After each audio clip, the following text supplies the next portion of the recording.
La dispute, l'engagement.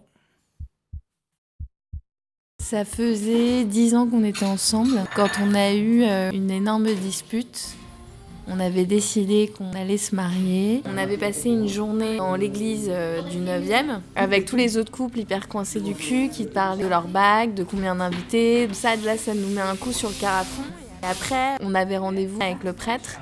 Puis il nous pose une question en nous disant pour vous, c'est quoi être libre dans l'engagement ? Ça a été un peu le déclencheur. Moi, j'étais plutôt hyper à l'aise. Et lui, ça l'a renvoyé tout de suite à la séparation. L'engagement, pour lui, c'était séparation. T'es en train de te marier, mais tu penses déjà sous quel régime matrimonial tu vas te marier en cas de divorce.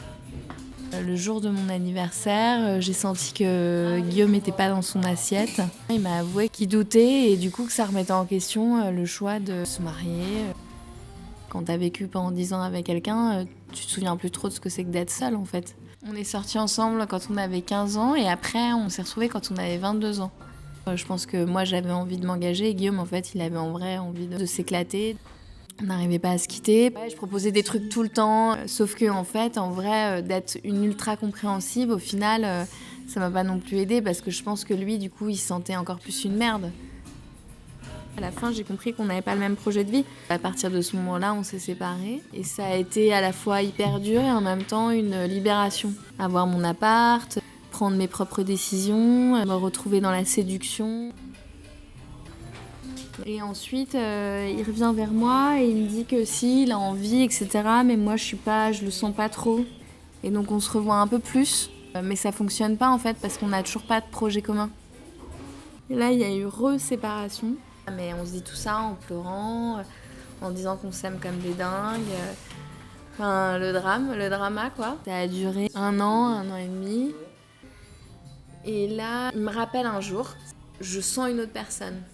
Pour moi, c'est pas facile parce que l'ego, il en avait pris un coup. Parce que je m'étais déjà ramassée 2 fois. J'avais pas envie de me reprojeter pour revivre la tristesse d'une rupture. Je me suis juste en fait laissée aller au truc. Ok, je prends.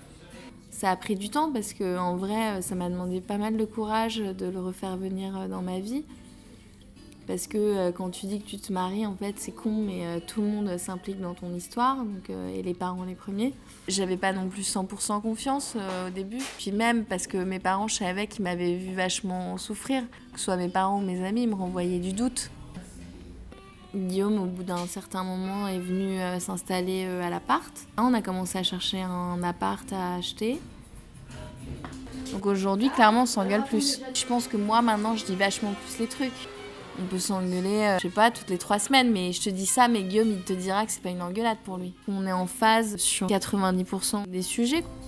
Les nanas ou les mecs ont besoin de se dire qu'ils vont s'aimer pour la vie. Je suis beaucoup plus ouverte, j'ai compris que tu contrôlais pas, en fait. On s'est rendu compte que le mariage, c'était pas forcément pour nous, quoi. L'engagement se traduisait pas pour nous par le mariage, mais plus par la construction d'une famille. C'était ça, en fait, ce qui comptait pour nous.